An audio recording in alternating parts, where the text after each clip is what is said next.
Voltamos a apresentar Justiça na Tarde. Justiça na Tarde debate.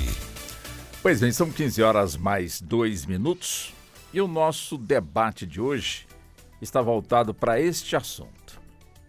Preconceito ou menosprezo à sua dignidade quando a pessoa alcança, portanto, a fase idosa da sua vida. Ou seja, quando ela se torna uma pessoa idosa, é atacada nos seus direitos. Ou seja, o que diz, portanto, a nossa lei quando este ataque é concretizado? Agora, é evidente que existem mil maneiras de fazer com que as pessoas idosas, elas, de alguma forma, já que temos no mundo muitos países que reverenciam e respeitam as suas pessoas idosas, como também existem também no mundo pessoas que são olhadas, pessoas idosas, como senis, incompetentes e até mesmo alvo de piadas. Onde será que nós nos enquadramos, portanto, nessa situação? É evidente que nós temos aqui o Estatuto da Pessoa Idosa, que com toda certeza faz com que o objetivo seja o bem-estar da pessoa idosa. Mas isso é praticado? Isso acontece?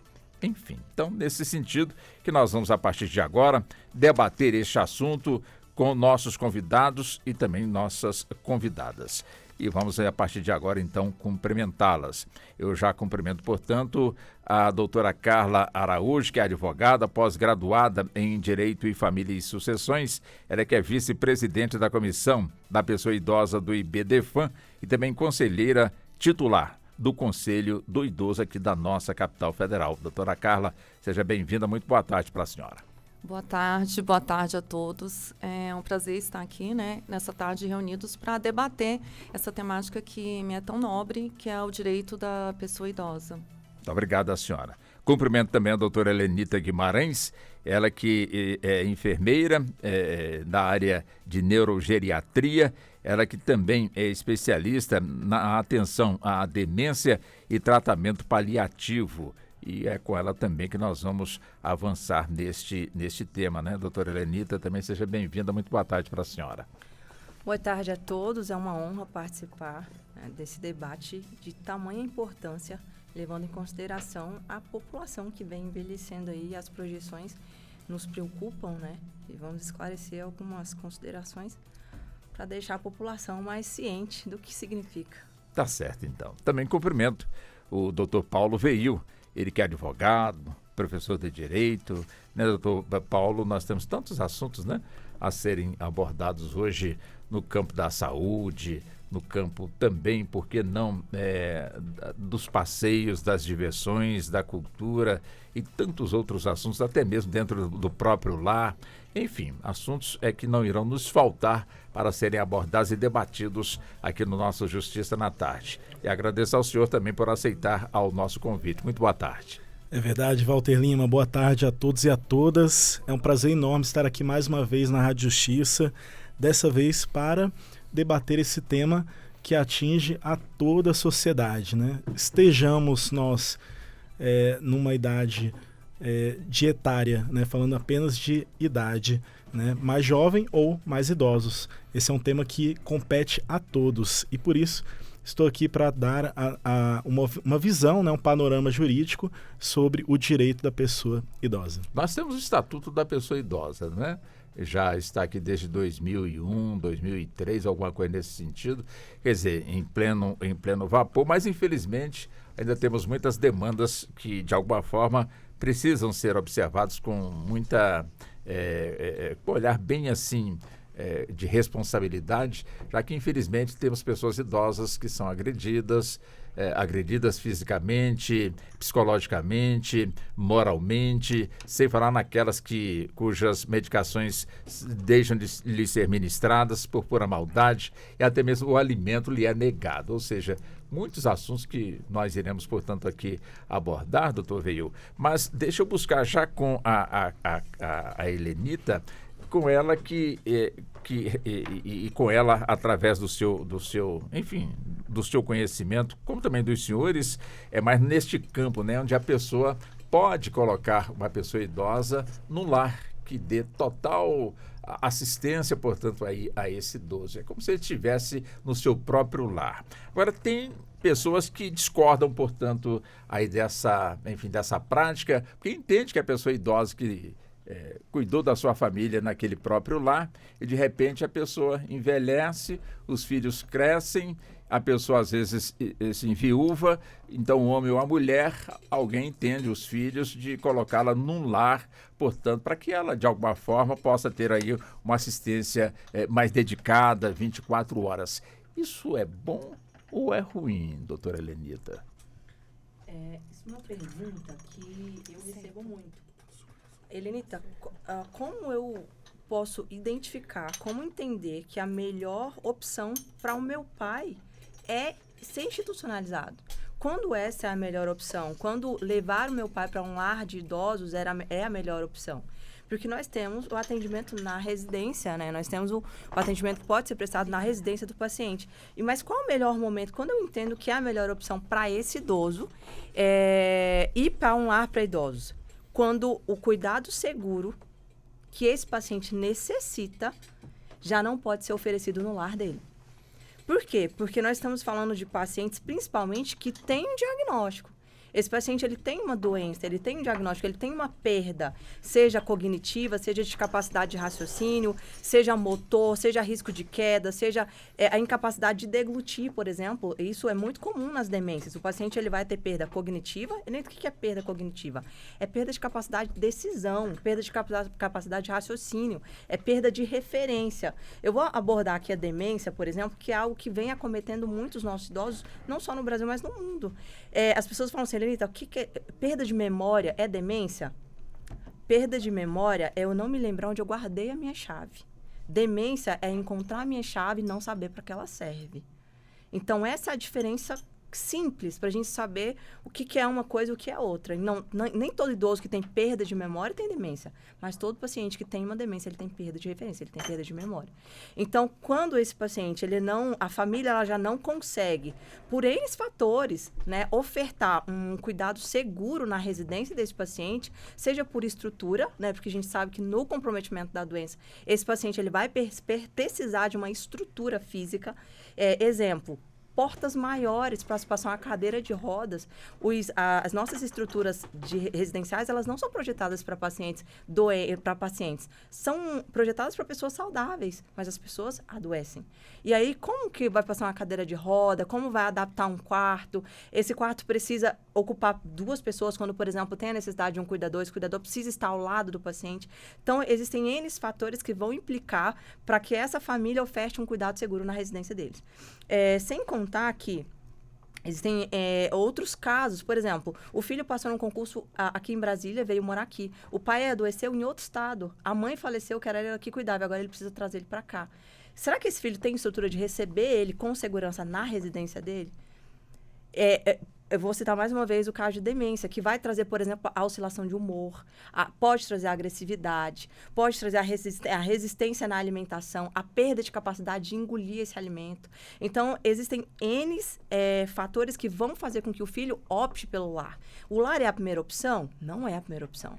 Quando o filho ele opta pelo lar, é porque ele já esgotou todas as outras opções que ele tinha. Ele entra, e o lar? O que ele tem de proposta para a segurança do meu pai, do meu paciente? Ele tem um cuidado especializado. Lá, esse idoso, ele vai ter um cuidado integral. O que é isso? Ele vai ter fisioterapia, ele vai ter terapia ocupacional, ele vai ter o convívio social, ele vai ter uma comida orientada por nutricionista, um cardápio especializado para o quadro dele, seja ele diabético, tenha ele hipertensão arterial ou outras doenças, né, que vão comprometer as capacidades dele, as capacidades fisiológicas dele. Ele vai ter médico, ele vai ter enfermeiro 24 horas na maioria das ILPIs. Então, ele vai ter uma atenção hospitalar, entre aspas, dentro de uma casa humanizada. Uma casa com jardim, uma equipe especializada, como nós falamos, cuidador de idoso, por exemplo, que ele é preparado para executar essa função. O filho, imagine o filho contrata o cuidado em casa e ele só tem recurso para arcar com o cuidador dia. À noite é ele que assume.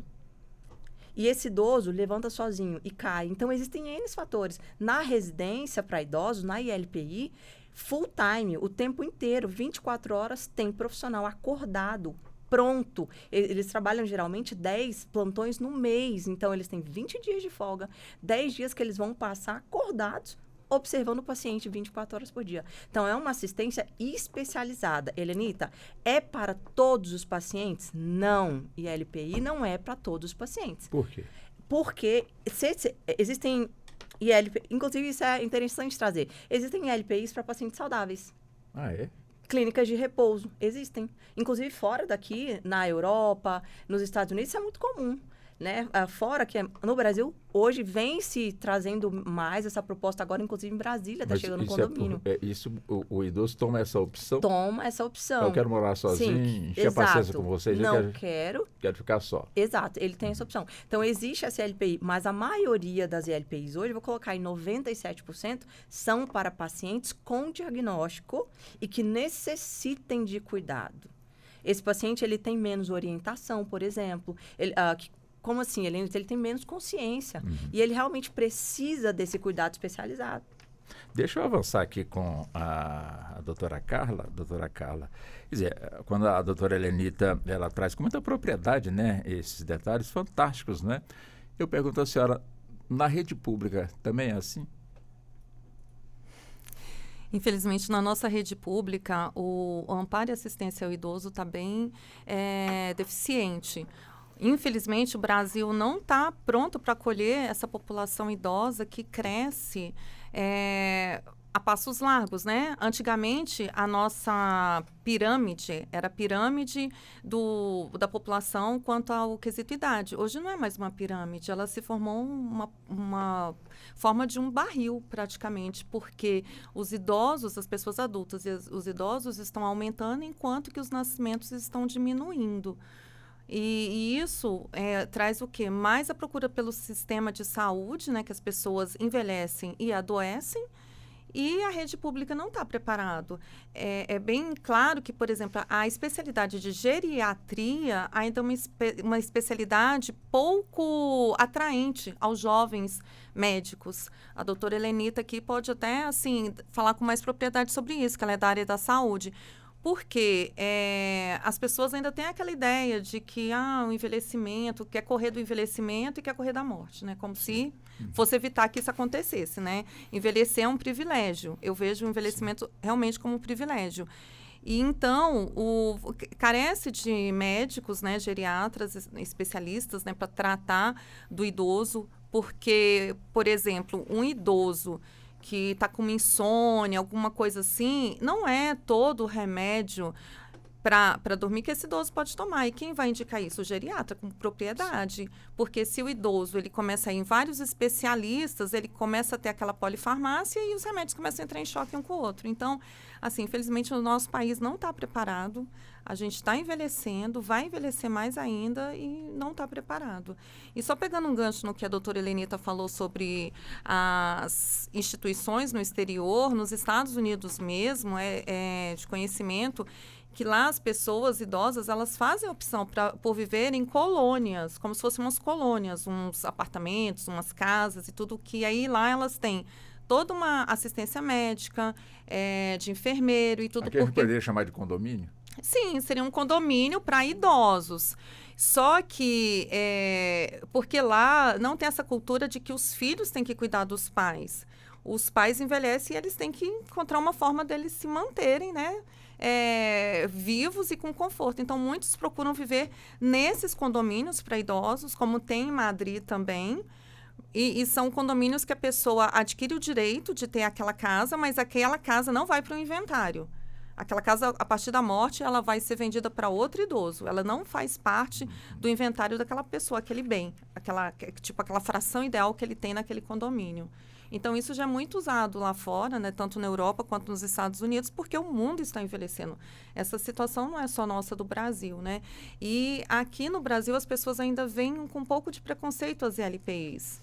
E eu vejo que a ILPI é uma instituição, desde que ela esteja dentro das normas, né, de instalação, que ela faz muito bem para o idoso, porque ele interage. Aquele idoso que estava morando sozinho, ele vai morar com outros idosos, ele vai ter a companhia da equipe de enfermagem, do terapeuta ocupacional. Enfim, ele vai ver o dia dele passar com mais fluidez do que se ele ficar sozinho, sentado, vendo uma televisão em casa. Então, a gente tem que mudar também essa ideia de que ILPI é asilo. Não é asilo, ILPI é uma instituição para dar melhor assistência para o idoso.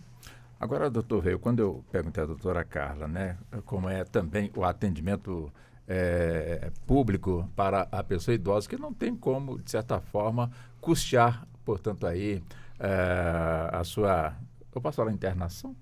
Pode. A sua internação, portanto, num desses lares. Quer dizer, o objetivo é justamente estimular, né, de certa forma, a sociedade para que ela encontre também alternativas positivas para que a pessoa idosa ela se sinta prazer, tenha, portanto, o prazer de estar ali naquele condomínio, morando, de forma alguma aqui criticar o sistema, porque a gente sabe que a diferença, de fato, é muito grande.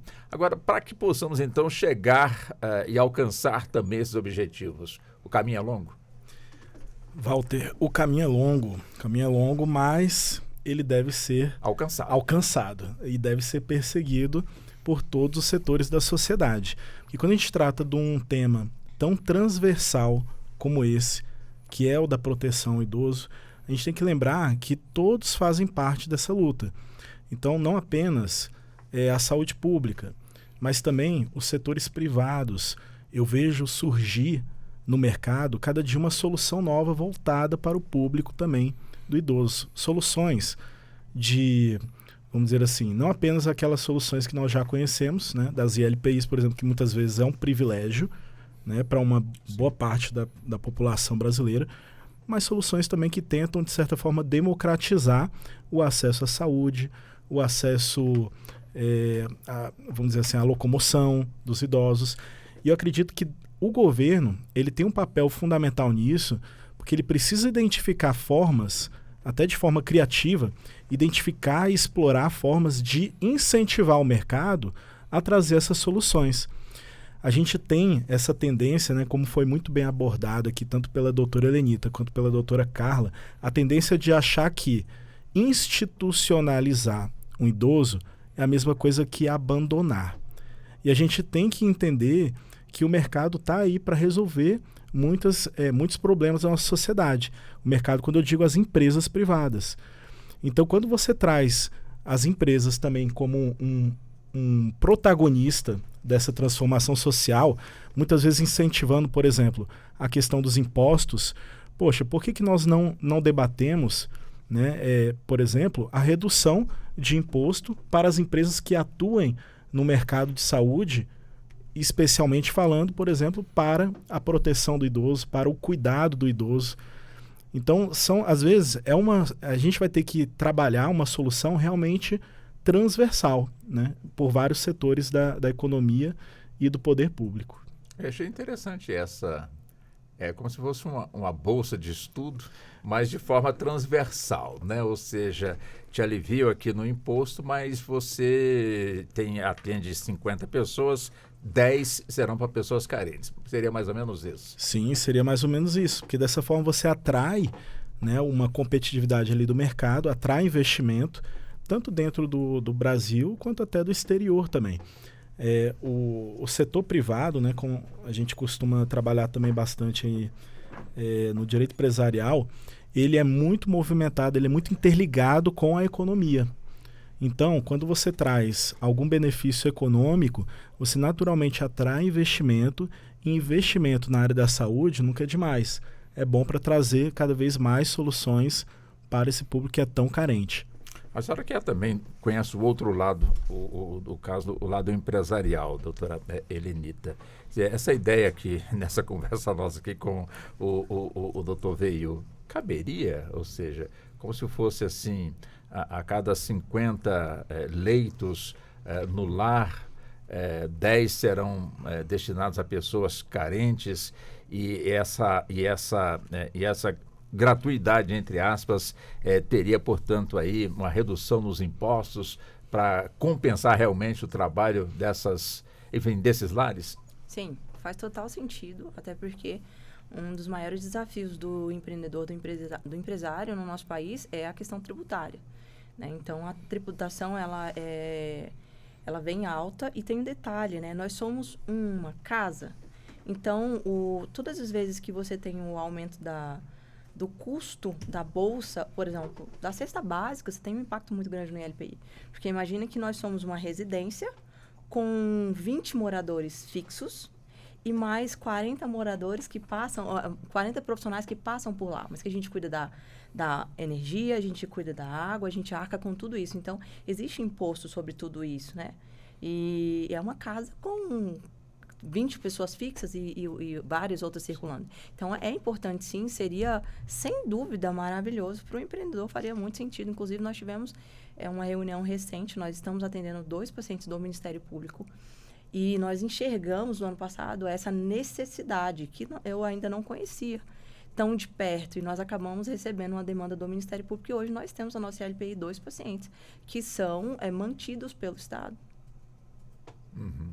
O que tem dentro de um lar? Né? A senhora falou que é uma casa normal. Sim. É evidente que tem que ter alguns ajustes por conta justamente questões de saúde, Sim. às vezes a locomoção de um dos moradores não, enfim, necessita de muita ajuda, outras durante a noite precisam também de um amparo maior.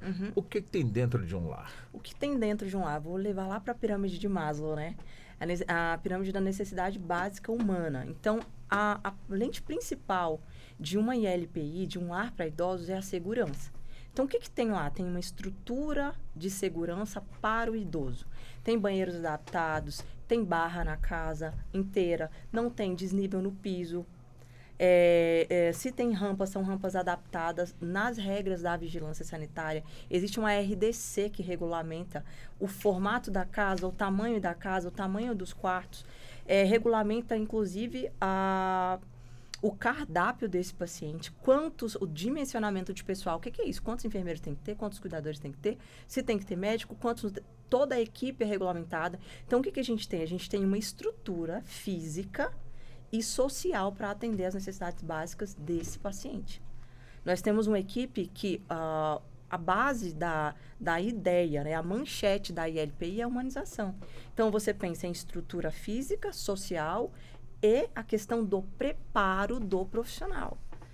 Se você me perguntar qual é o maior bem que uma ILPI oferece, é a questão profissional, porque a gente vai abordar aqui um pouco sobre o risco que o idoso corre, e quando se não tem um profissional especializado para atender as necessidades desse paciente, esse paciente está em insegurança, ele está no risco, seja de queda, seja de violência, né, doméstica, seja de desnutrição, seja de desidratação. Então, existem N riscos que esse paciente vai estar exposto por falta de atendimento especializado. Então, na ILPI, você tem uma estrutura física, você tem uma estrutura em equipe pronta para atender esse paciente.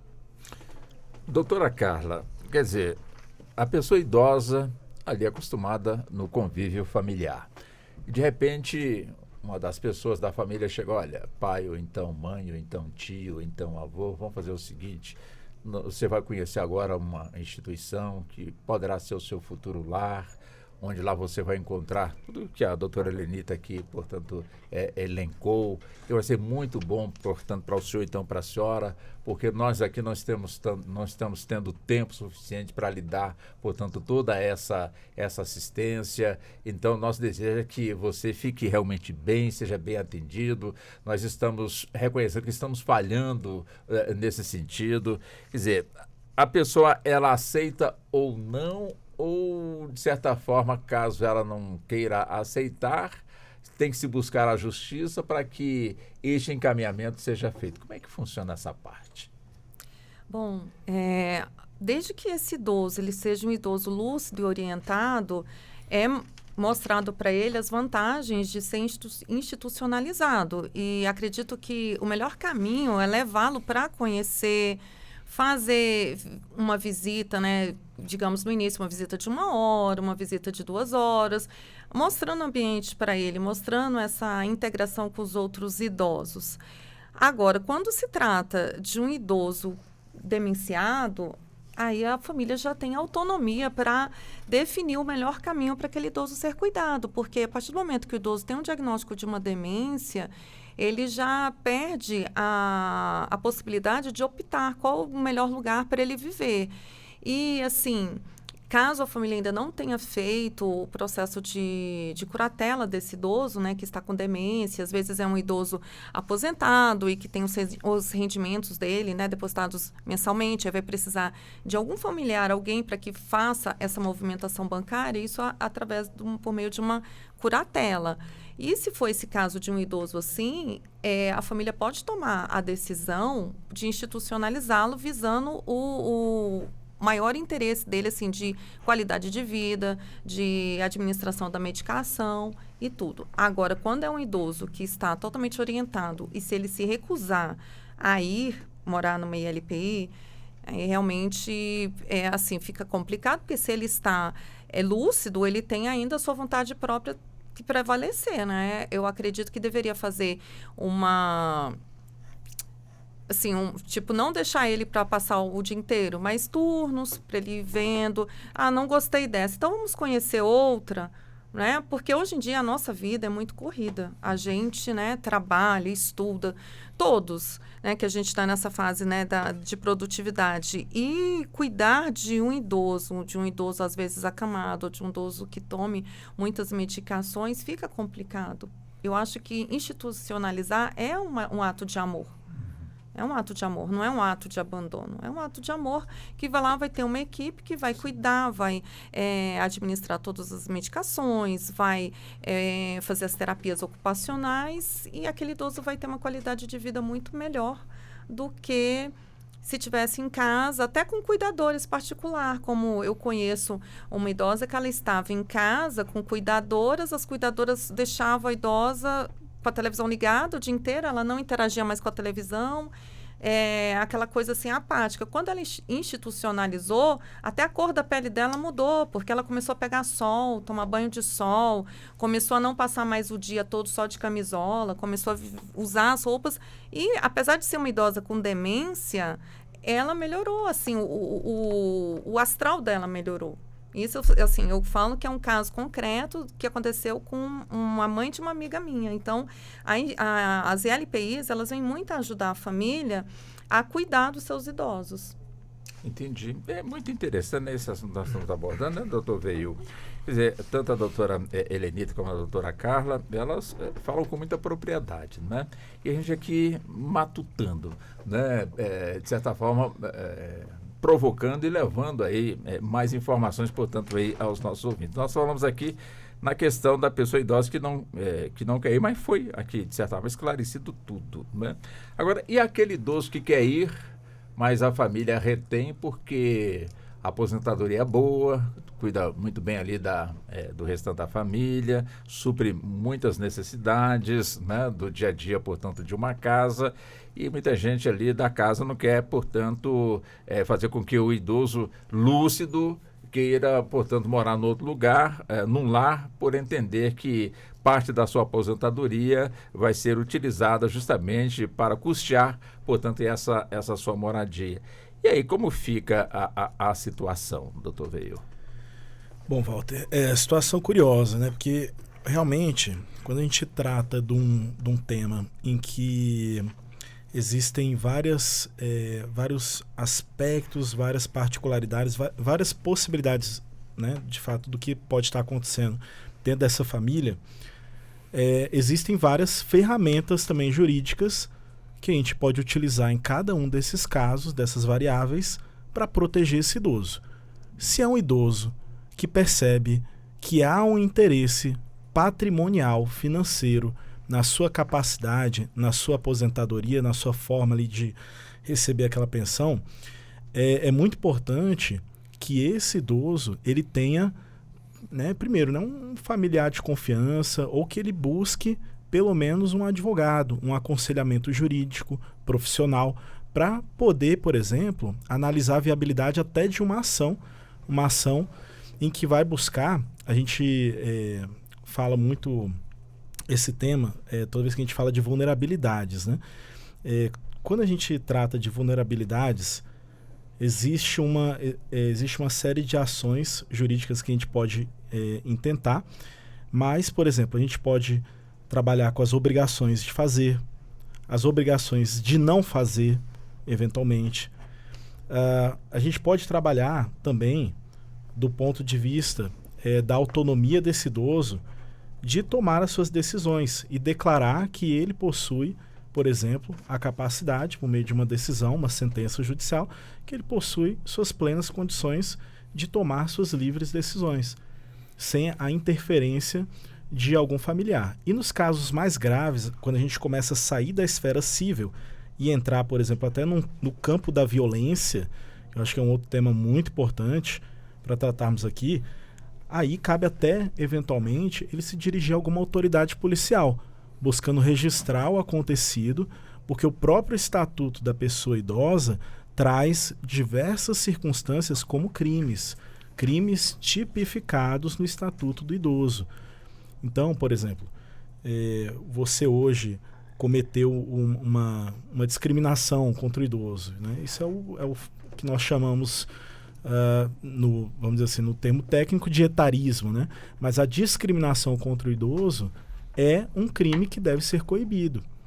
O problema que nós temos hoje é que esses crimes contra o idoso, seja de discriminação contra a honra do idoso, seja até mesmo contra a sua autonomia, sua liberdade de tomar suas próprias decisões, esses crimes, infelizmente, não são levados, vamos dizer assim, tão a sério pelas autoridades públicas, como, por exemplo, um homicídio, né, hoje em dia uma violência doméstica do ponto de vista da mulher.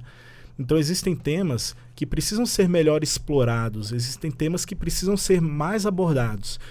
Por exemplo, o que nós estamos fazendo aqui hoje é um papel social muito importante trazer esse tema à tona, porque a partir daqui as pessoas vão debater mais nos lares das suas casas, vão falar, poxa, eu ouvi uma entrevista na Rádio Justiça e realmente a gente podia tomar alguma decisão a respeito aqui do nosso cerco familiar, do nosso círculo familiar. Então, esse papel social que a Rádio Justiça, né, os profissionais que estão aqui promovem, isso também é muito importante para a gente poder buscar essas soluções jurídicas e proteger os idosos em cada situação que eles estejam vivendo com essas violências. Seja uma violência física, né, como a gente costuma, infelizmente, né, vivenciar de maneira cotidiana nas rádios, nas televisões, ou até as violências que são ali violências menos evidentes, eu vou dizer assim. São mais sutis. Que é aquela violência que se vale ali da vulnerabilidade do idoso para atingir o patrimônio, a parte financeira daquela pessoa idosa. Antes de voltar com a doutora Helenita, a doutora Carla, quando o doutor veio, falou aqui, né, no Conselho Tutelar, o conselheiro, por que o Conselho Tutelar, que evidentemente ele abrange as crianças, né? Por que também não chegar também nas pessoas idosas? Já que onde tem criança, ao que tudo indica também, em boa parte dos lares que tem criança, também tem pessoas idosas. Infelizmente, nós temos crianças que sofrem maus tratos, como também temos pessoas idosas que sofrem também maus tratos. E a vizinhança sempre é uma excelente guardiã naquilo que ela ouve, naquilo que ela vê, mas às vezes ela não sabe para quem vai comunicar ou então denunciar. Não seria o caso também de, eu não digo o Conselho Tutelar, mas algo similar que pudesse de alguma forma também ter essa responsabilidade no bem-estar das pessoas idosas, que é para que isso aconteça, mas a partir do instante que ocorre o inverso, uma fiscalização acontece e as providências então passam a ser tomadas. Caberia no nosso ordenamento jurídico uma espécie de um Conselho Tutelar para pessoas idosas? Walter, a gente já possui o Conselho do Idoso, né, de proteção do idoso. Inclusive, eu sou aqui em Brasília conselheira titular, né, que é por eleição também entre os nossos pares, né, e eu represento a sociedade civil, eu represento o IBDFAM, né, como Instituto Técnico Científico, na composição do Conselho da Pessoa Idosa do DF. E a gente é um canal aberto para receber denúncias, da mesma forma como o Disque 100. O Disque 100 também é um canal, né, que é federal, aberto. Pode ser feita denúncia anônima, não precisa de identificação, né? E a gente, em Brasília, nós temos a Central Judicial do Idoso, que abrange o Tribunal de Justiça, o Ministério Público e a Defensoria Pública. Essa Central do Idoso, daqui de Brasília, ela é pioneira no Brasil. Só o Tribunal de Justiça de Brasília, do Distrito Federal e Territórios, que possui essa central jurídica, e ela acolhe as denúncias e ela investiga essas denúncias no sentido de trazer, né, as pessoas que foram, tanto quem denunciou quanto quem foi acusado, para uma mediação. E muitas vezes aqui em Brasília, o que observa? Os idosos passam por uma violência psicológica, porque aquele idoso que é aposentado, né? Aqui a gente tem muitos idosos aposentados e que recebem uma quantia significativa de aposentadoria. Com essa aposentadoria, ele mantém toda a casa, os filhos, os netos, toda a estrutura familiar, ele se torna um provedor, né, dessa família, e essa família, às vezes, menospreza os cuidados com esse idoso porque ela quer apenas a remuneração dele. Então, acontece sim de chegar tanto na Central do Idoso quanto lá no Conselho do Idoso aqui do DF as denúncias, mas quando essas pessoas são chamadas, né, a mãe ou o pai é chamado para uma conversa e a gente fala, né, que no caso lá na Central do Idoso, que essa pessoa que está, no caso, extorquindo tem que ser afastada do lar, o pai e a mãe não aceitam. Porque, apesar de tudo, é pai e mãe. Então, não, ele vai mudar, ele vai melhorar. Aquela história de mãe e pai, né? Sempre acreditando, portanto... Então, assim, os vizinhos, como você bem falou, os vizinhos denunciam. Denunciam, vê uma movimentação estranha, ou para de ver aquele idoso, né, que pegava um solzinho na frente da casa, não vê mais, não sabe mais onde ele está, aí está lá num quartinho no fundo da casa, e quando chega a denúncia para ser verificada e que o idoso, às vezes, é convocado para esclarecer o que está acontecendo, fala, não, foi só um dia. Ah, ele só me empurrou sem querer. Ah, esse roxo caiu sozinho. Então, né, aquele ambiente familiar fica meio complicado de fazer o afastamento daquele agressor quando a mãe ou o pai sinalizam que não, que está tudo bem, que não querem, né, que se até afastem. Porque afastar o agressor, que é o filho, ou então a filha, que estão ali em casa justamente para cuidarem, afastando, qual seria o destino, qual o papel do Estado diante dessa situação, já que este casal pode não ter mais ninguém, a não ser aquele único parente que foi afastado, portanto, do convívio, justamente por uma causa em que mereceu realmente ser afastado. Existe alguma política pública dentro do Conselho que, de alguma forma, ampare, portanto, essas pessoas sem que elas precisem deixar os seus lares? Bom, assim, o Conselho do Idoso, ele tem um papel, assim, muito importante de fiscalização das ILPIs, né, e dos centros de convivência. Agora, fiscalizando o que acontece dentro do lar, a gente não tem esse poder, né, de fiscalizar e, assim... Então, então é diferente do Conselho Tutelar. É diferente, porque o Conselho Tutelar, ele pode adentrar a casa e tudo. Pois é, não seria, quando eu fiz a pergunta, eu formulei bem, não poderia o Conselho também ter essa amplitude? Poderia, né? É uma coisa para a gente pensar, levar para as nossas reuniões ordinárias, né, essa sua sugestão, para que aumente os nossos poderes, para que, se chegar a uma denúncia assim tão grave, a gente possa entrar, né, nesse lá, junto com o Ministério Público também, e tudo, para fazer, digamos, esse flagrante. Né? Agora, muitas pessoas não sabem que existe um Conselho de Defesa do Direito da Pessoa Idosa aqui no DF. E esse conselho existe, a sede dele é ali na antiga rodoferroviária, a sede já foi antes na estação do metrô da 111, agora está lá na antiga estação rodoferroviária. E, assim, atende a população, atende as demandas, e a gente faz um trabalho, nós conselheiros fazemos um trabalho voluntário, diferente do conselho tutelar, que é remunerado. Nós, conselheiros do idoso, a gente não tem remuneração, nosso trabalho é totalmente voluntário, apesar da gente passar por uma eleição, não é por indicação uma eleição, mas é voluntário, e a gente faz isso por amor à causa do idoso. A gente está lá trabalhando, fiscalizando e tudo, por amor à causa do idoso. E também, assim, é o que eu sempre falo, gente, eu estou aqui construindo o que eu quero daqui a pouco no meu futuro, né? Entendi. Então, eu quero envelhecer e eu quero encontrar um DF melhor quando eu chegar lá, né? Nos meus 60 anos. São as mamães, os papais, as vovós ou os vovôs que estão mais presentes, portanto, nos lares que a senhora está nos contando. Vocês são mais homens ou mais mulheres? São os dois. Eu prestei atenção quando a senhora especificou o que tem num lar. Eu senti falta de um campo de futebol. Eu senti falta também de uma biblioteca para leitura. Eu senti falta também de uma academia. Deixa eu ver o que mais que eu senti falta. Acho que só foi isso, doutora Helena. Em um plano ideal, né? A gente briga muito pelo espaço, inclusive no DF, acho que é válido falar, nós temos uma grande dificuldade de aprovação de alvará em alguns lugares. Então, onde nós temos área, porque existe uma área mínima para se funcionar uma ILPI, onde nós temos área, nós não conseguimos liberação de licença. Mas o que tem que ter na área para ser autorizada a construção de um lar? Tem que ser em área residencial. Isso, ela precisa estar no meio da sociedade, né? E isso é resguardado. O idoso, ele precisa estar em contato, ele não pode ser separado, né? Ele precisa estar em contato com a sociedade. Precisam ter áreas mínimas, que é espaço convivência, espaço sociofamiliar, o dimensionamento dos quartos, não pode ser refeitório. Um lote pequeno. Não pode. Não pode ser um lote pequeno. O tamanho dos quartos, dimensionamento de refeitório, espaço de lazer, né, para atividades, espaço convivência, que é sala de TV, sala de atividades. Então, tudo isso tem que ter em uma ILPI.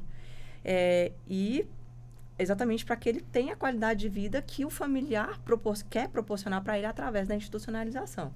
Jardim é algo que eu, particularmente, todas as nossas unidades têm jardim, a gente sempre traz isso. Hoje já se aprova sem, mas é algo que traz para o idoso uma terapia, né? Para a questão do verde, do jardim, ele acalma o idoso. Um idoso, por exemplo, com demência grau 2, não moderado, é uma das terapias que a gente traz quando ele surta.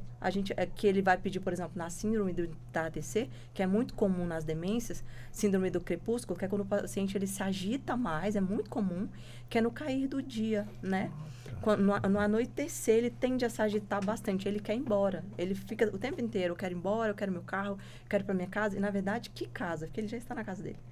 E aí, você pega esse idoso e fala assim, não, vamos lá que eu vou pegar o carro do senhor. E aí, vai dar uma volta no jardim, anda, tira ele daquele ambiente, conduz ele para outra memória e ele se acalma. Então, você precisa de área para fazer isso, porque você não tem um idoso. Às vezes, você tem 3 idosos agitados.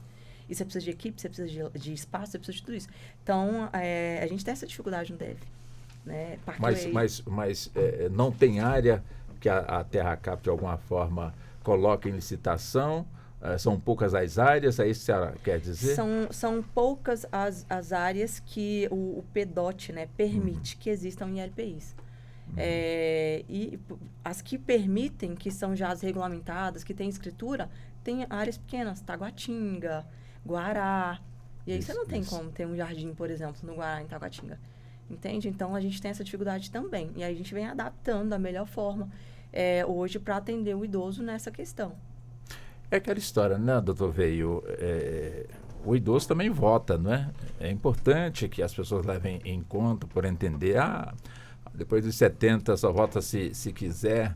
Mas é importante, né? Quando a gente fala vota, porque tem tudo a ver com o nosso Congresso Nacional, com a nossa Câmara Legislativa, quando a gente se refere, portanto, aqui à nossa capital federal, né? Ou seja, uma atenção maior, já que o assunto nosso aqui são as pessoas idosas, fazer com que, a exemplo do que a doutora Helenita está nos pontuando aqui, o que é um lar institucionalizado, que as pessoas que ali estão pagam por isso, para que tenhamos também lares institucionalizados públicos com essas mesmas condições e que a pessoa que esteja ali seja uma pessoa enfim, dentro da sua qualidade de vida, feliz também ali onde mora. O que não pode é justamente não ter área. As que tem, as pessoas reclamam, não vamos aqui generalizar, porque vamos acreditar que tenhamos, portanto, aí centros de convivência onde as pessoas são muito bem tratadas, enfim. Mas é um ponto a ser observado, né, doutor Veio? Aquela reflexão, né, Walter?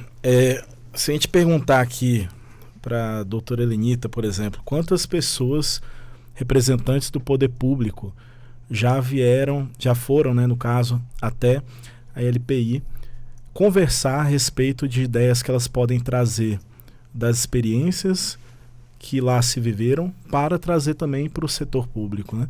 Tenho certeza que se nenhuma, pouquíssimas, raras ocasiões. Da mesma forma que a doutora Carla, aqui na função de conselheira, né, do idoso, aqui de proteção do idoso, aqui no Distrito Federal, tenho certeza também que existe muito, muito pouco diálogo de políticas públicas para concretizar aquilo que está escrito no Estatuto do Idoso. O Estatuto, toda vez que a gente encontra esse nome, Estatuto, na legislação, a gente está tratando de proteção. Assim como a gente fala de Estatuto da Criança e do Adolescente, é a proteção do adolescente. Estatuto da Pessoa com Deficiência é a proteção à pessoa com deficiência. Estatuto do Idoso é a proteção do idoso. E no artigo 3º desse Estatuto do Idoso, a gente tem ali um rol de vários direitos, mas que estão ali escritos e que muitas vezes alguém poderia falar, olha, mas eu não tenho grande parte dos direitos que estão aí. Né? O idoso que realmente está sofrendo em situação de vulnerabilidade, dirá que essa lei é uma lei morta. Em muitos casos, em muitos municípios no país que não conseguem receber, né, grande parte ali desse apoio dessas políticas públicas. A título de curiosidade, o artigo 3º fala que é obrigação da família, da comunidade e da sociedade e do poder público assegurar à pessoa idosa com absoluta prioridade a efetivação dos direitos. Aí passa uma lista de direitos.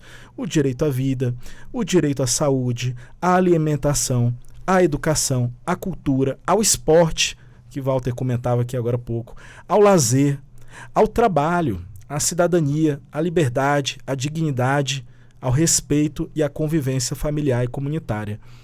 Só que a impressão que nos dá ao debater esses temas é que muitas vezes é um rol para inglês ver.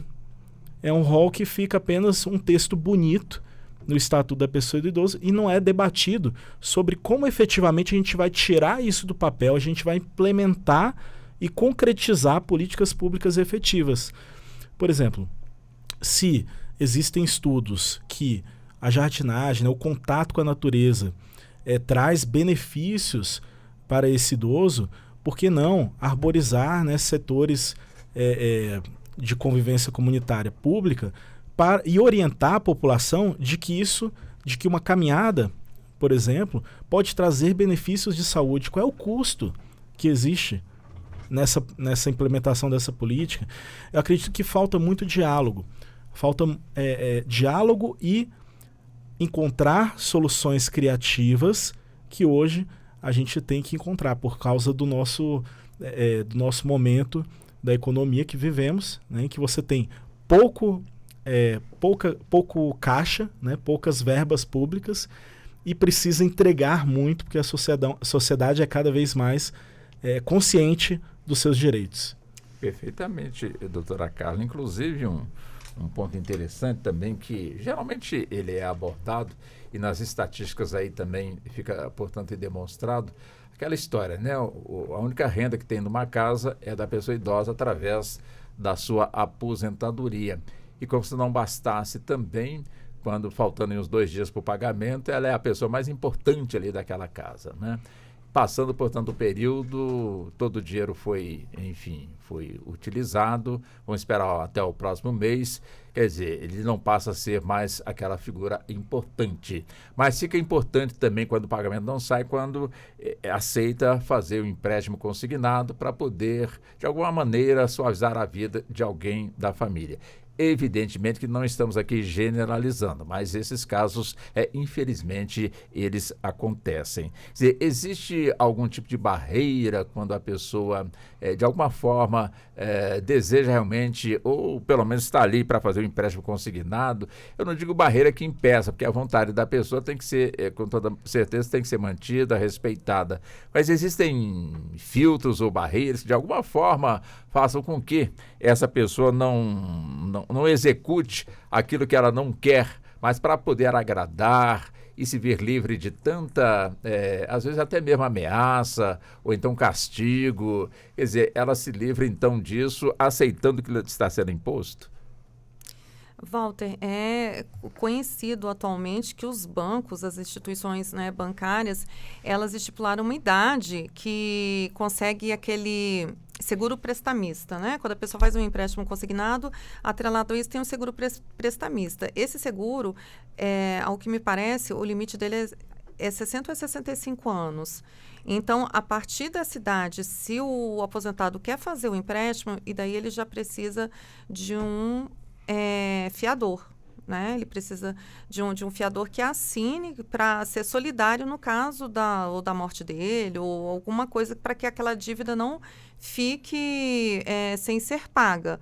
Mas os bancos continuam fazendo os empréstimos. Eles colocam certas, digamos, dificuldades, mas continuam fazendo os empréstimos, e os aposentados, eles estão, assim, cada vez mais endividados, porque a renda deles, para eles, seria suficiente, né? Não de forma, né, como você falou, a gente não está aqui generalizando, mas aquele idoso que recebe e tem que manter uma família inteira de filhos, netos, bisnetos, se torna insuficiente, às vezes até para os próprios remédios, para a sua própria subsistência. Então, assim, é lamentável o que acontece, e eu vejo também essas famílias que, de certa forma, fazem essa manobra, essa exploração com a aposentadoria do idoso, elas deveriam pensar muito no bem-estar desse idoso, né? Porque se ele é a única fonte de renda daquela família, que ele se torne um centenário, né? Para o dinheiro não acabar. Mas não, às vezes eles, né, deixam de comprar um remédio, deixam de levar naquele médico particular, fica tentando uma vaga na rede pública, e aí aquele idoso, quando morrer, e aquela família que vivia à custa do idoso, vai viver do quê?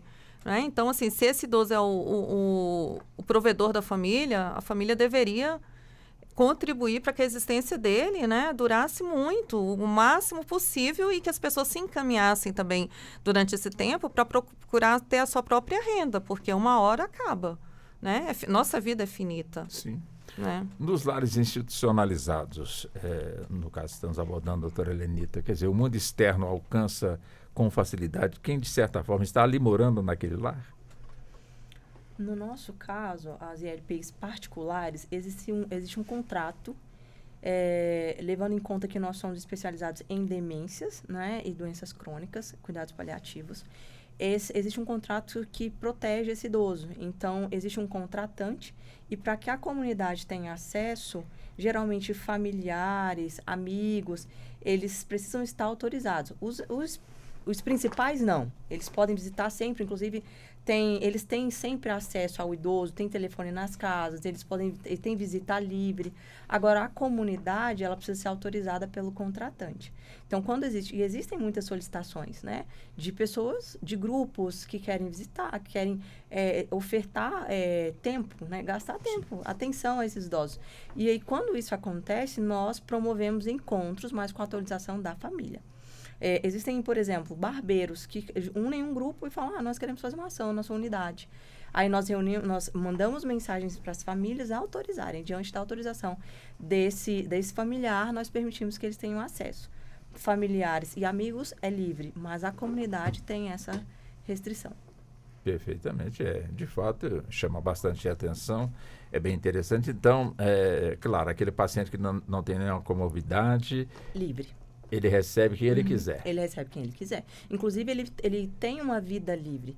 O paciente que ele não tem nenhum comprometimento ele pode entrar e sair a hora que quiser? Ele pode entrar e sair, desde que nós recebemos a documentação desse paciente, nós estamos cientes de que ele é o responsável por si, pelo menos o responsável principal por si, então ele tem livre acesso à ILPI. Tá? Ele pode sair, ele tem encontros fora, ele se diverte, ele vai para o shopping, ele tem o motorista dele, ele pode entrar e sair sem nenhuma restrição. E tem caso de morador desses lares que não tem ninguém, assim, nenhum parente, só tem ele ali ou ela ali próprio, e os seus parentes são os moradores desse lar?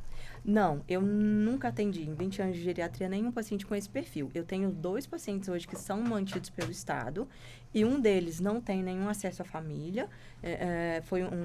Ele sofreu um acidente, uma pessoa em situação de rua e passou 5 anos no hospital de base e hoje ele foi institucionalizado. Então, ele não tem acesso nenhum à família, ele é mantido pelo Estado e não recebe visita. E o outro, sim, ele recebe visita, inclusive nós estimulamos o tempo todo, mas tratam-se de familiares idosos e com pouco recurso financeiro. Então, sempre que eles podem, eles estão lá para visitar. Os demais, não, nenhum deles. Todos eles têm familiares responsáveis, recebem visitas, os familiares buscam para ir para a residência deles, almoçam, participam de aniversários, tem total convivência. Tá muito bem. Bom, nós estamos vencendo aqui a primeira parte do nosso Justiça na Tarde debate. O nosso debate está em torno, portanto, da pessoa idosa. Nós vamos sair para o intervalo e já nós vamos retornar e vamos entrar na segunda hora do nosso Justiça na Tarde debate. Até já. Você está ouvindo Justiça na Tarde.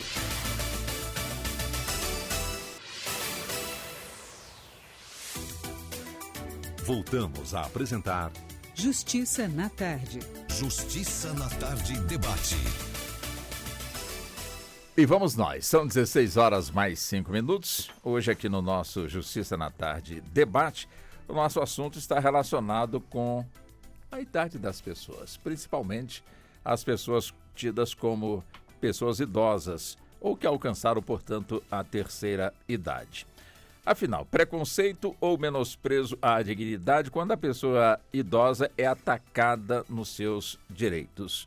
O que diz, portanto, a lei? E hoje nós estamos aqui recebendo nossos convidados com os quais estamos aqui debatendo, doutora Helenita Guimarães, ela que é do campo da enfermagem e especializada no campo da neurogeriatria, é especialista também em atenção à demência e tratamento paliativo.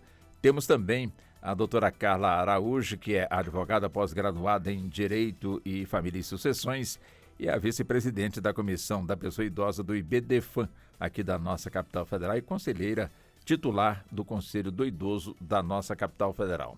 E o doutor Paulo Veil, advogado, professor de Direito. Professor Veil, eu já fixo aqui, portanto, no senhor. Quer dizer, nós temos realmente focando um pouco sobre a questão da saúde da pessoa idosa. Tivemos aquela que conseguiu pagar o seu plano de saúde até um determinado ponto, aí fica inviável, né? Não se sabe por quê. Quanto mais velha a pessoa fica, ou mais idosa, mais aumenta, portanto, aí o seu plano de saúde, numa comparação com a pessoa jovem que ingressa, portanto, aí e entra, portanto, também nessa cobertura. Quer dizer, este ponto é um ponto que se debate, quanto mais fala, mais caro fica, portanto, aí a parcela mensal de quem quer manter, portanto, aí o seu plano de saúde. E as pessoas fazem isso porque a saúde pública em que pese o esforço que a gente percebe do SUS de dar o atendimento, mas nem sempre as pessoas conseguem o atendimento. Enfim, este é um ponto em que a pessoa idosa leva desvantagem, teria algum debate que poderia ser avançado no sentido de fazer com que o idoso não se preocupe tanto, meu Deus, meu dinheirinho vai todo embora no plano de saúde, mas eu tenho que pagar porque se eu for depender do serviço público, eu vou morrer mais cedo. E aí, teria uma solução, doutor Paulo?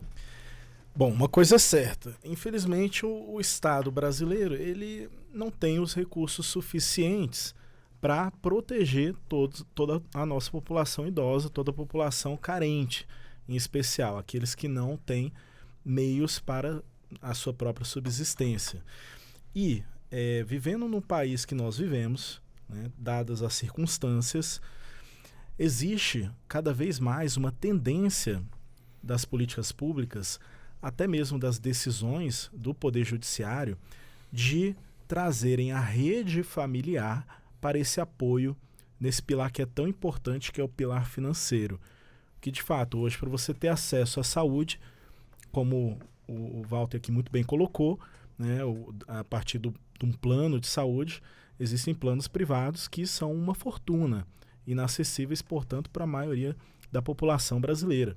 Então, sabendo que a saúde ela tem aí uma certa inacessibilidade para a saúde de qualidade, saúde privada, resta ao direito buscar saídas para proteger essa população idosa.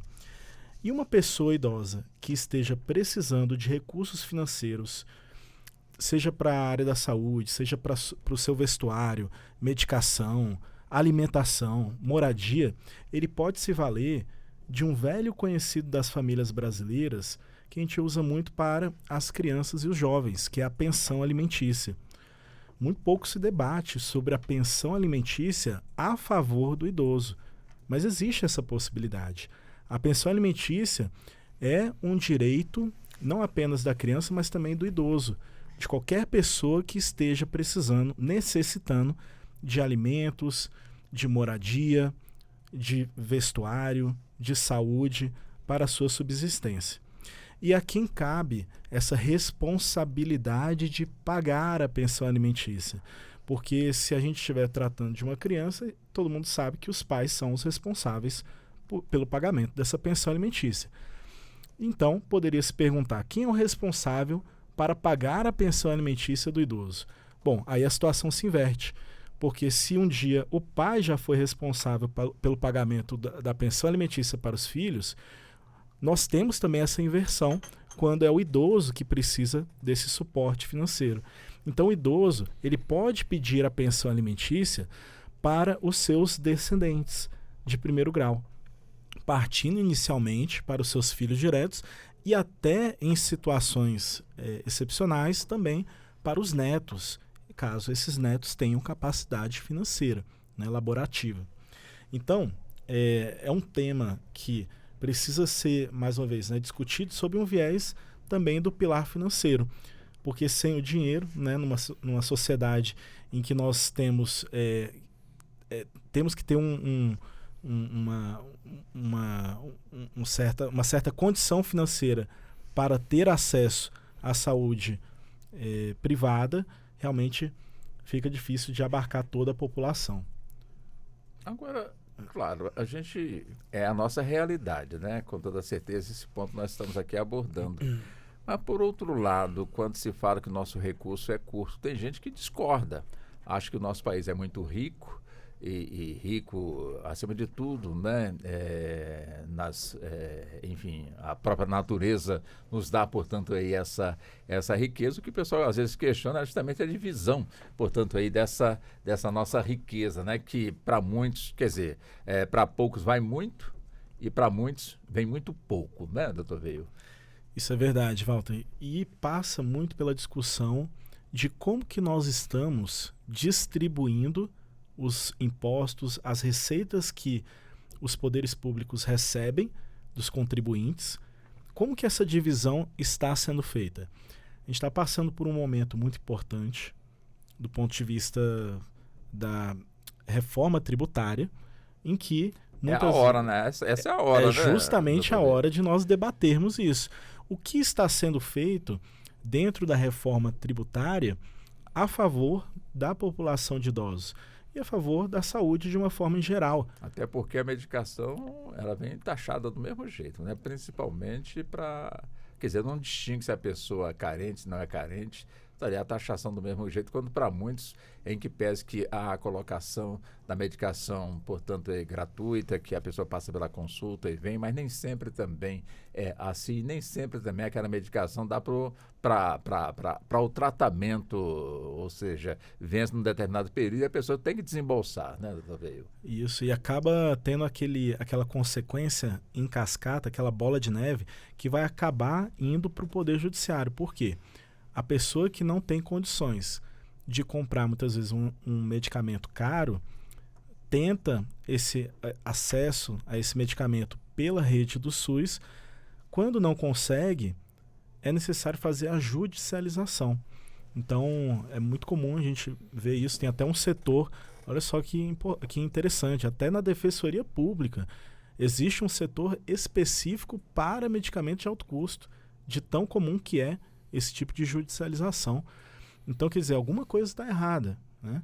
Então, de certo lado, né, da moeda, a gente tem que debater realmente como que está sendo essa questão da divisão dos recursos públicos e, do outro lado também, quais são as ferramentas que a gente pode dar de acesso para aquelas pessoas que precisam emergencialmente de um medicamento e de um apoio, às vezes até de um home care.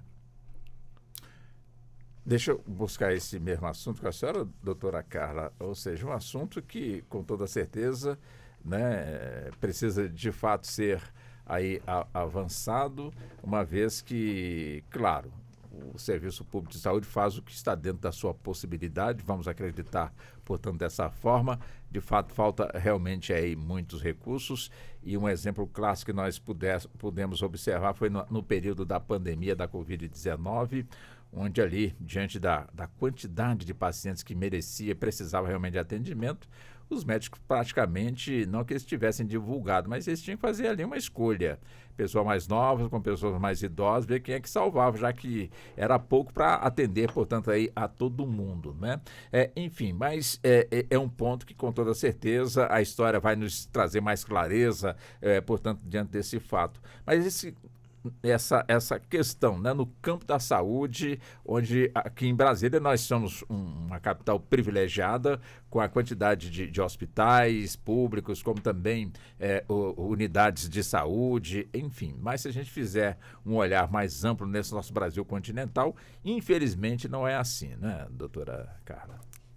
Infelizmente não, Walter. E assim, nessa questão dos planos de saúde, da majoração dos planos de saúde, aos 59 anos é quando é o último aumento, né, a majoração da mensalidade pelo fator idade. Sim. E aí, aos 59 anos, a pessoa praticamente tem a mensalidade triplicada, porque o plano de saúde não pode aumentar aos 60, aos 61, devido à proteção do Estatuto do Idoso. Então, eles aumentam aos 59 anos, e aí uma mensalidade, às vezes, vai custar 3 vezes mais do que ela custava anteriormente. Ali é para expulsar, ver se a pessoa sai, né? Pois é. E aí, quem tem condições de ficar no plano, é o aumento maior. Esse é os 59 anos. Depois, há a alteração da mensalidade anualmente, que é aquele percentual Sim. do plano mesmo, né? Sim. Anualmente. Mas o maior, assim, que é descomunal, esse aos 59 anos.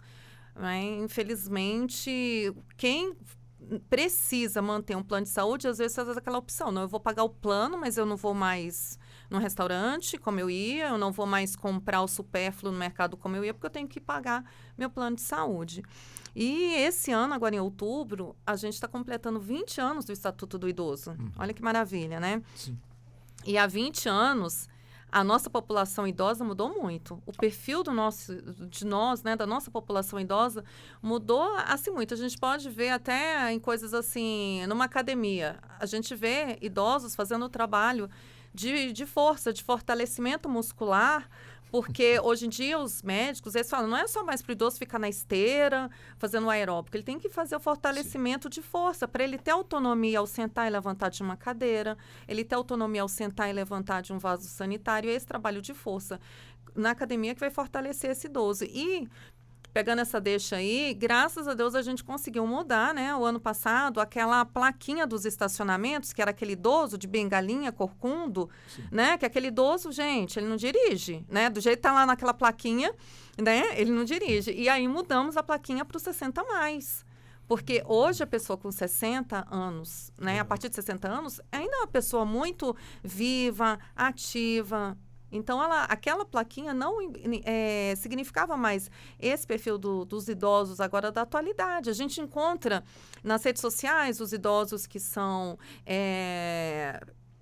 influencers, né? Pela questão de saúde, de bem-estar e tudo.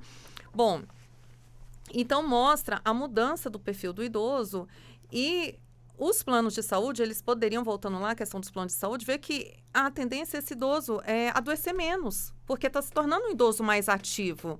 Porque quando eles fizeram essa majoração aos 59 anos, eu acho que eles ainda estavam pensando naquele perfil do idoso que fez 60 e vai ser hospitalizado, vai estar acamado e tudo. E não, hoje a gente vê que as pessoas lá entre 60 e 70, desde que faça uma atividade física, tenha uma alimentação saudável, ela não é frequentadora assídua de um hospital. Não é verdade? Então, assim, os planos poderiam ver isso também, de acordo com o perfil que está mudando dos nossos idosos, de não fazer essa majoração assim tão drástica que eles fazem aos 59 anos. E quem não consegue pagar, vai para a rede pública, e a rede pública não consegue atender, né, a contento os idosos. Doutora Helenita, nessa questão da saúde, as pessoas que moram, portanto, nos lares aqui já especificados, né? E que pagam, portanto, para morarem, portanto, nessas residências. Quer dizer, eu imagino que lá tem gente com plano de saúde, como também tem gente que não tem plano de saúde. Como é que fica a responsabilidade do lar quando um morador adoece e não tem um plano de saúde? É uma pergunta bem interessante. Nós atendemos o paciente sem plano, com plano, e atendemos também aquele que, ao optar pela ILPI, cancela o plano. Nós temos um serviço de urgência e emergência, que é um serviço que vai remover esse paciente para o hospital de referência, caso ele tenha plano de saúde. Caso ele não tenha, ele vai para o hospital público mais próximo da ILPI. Mas a ILPI, ela faz um trabalho O que é ILPI? Instituição de longa permanência para idosos. Tá bom. É o mesmo que lar para idosos ou casa de repouso. Certo. Então, é o termo técnico, né?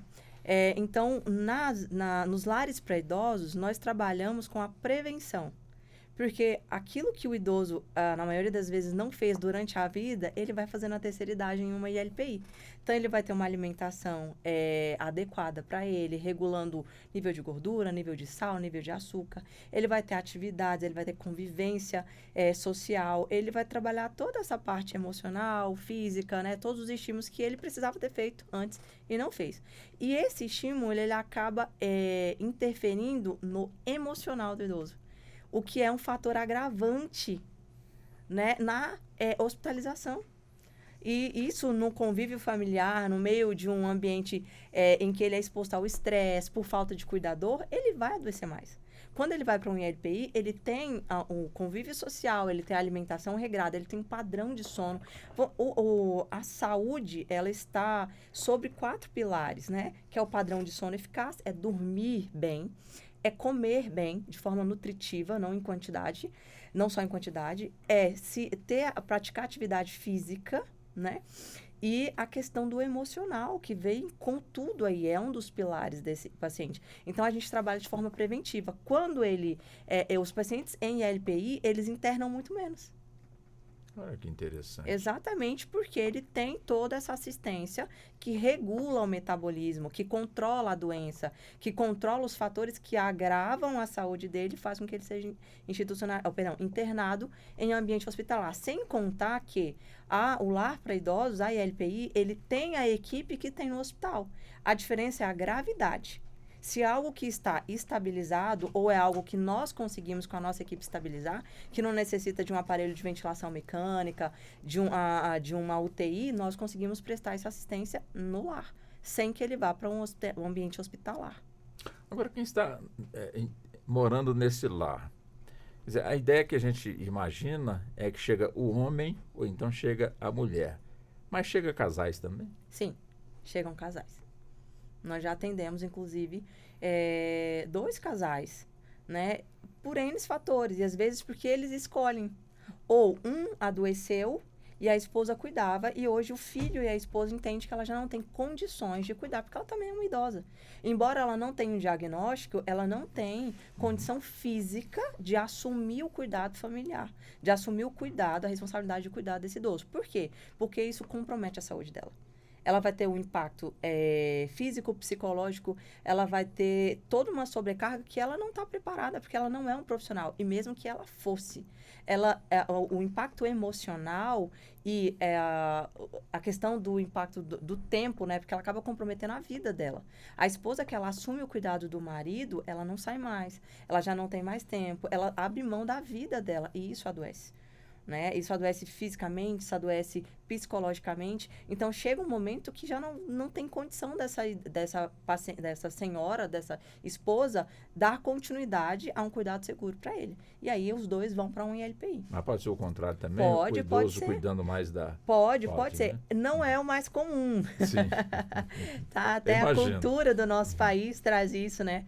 É mais comum a esposa cuidar do esposo. O homem tem mais facilidade em delegar.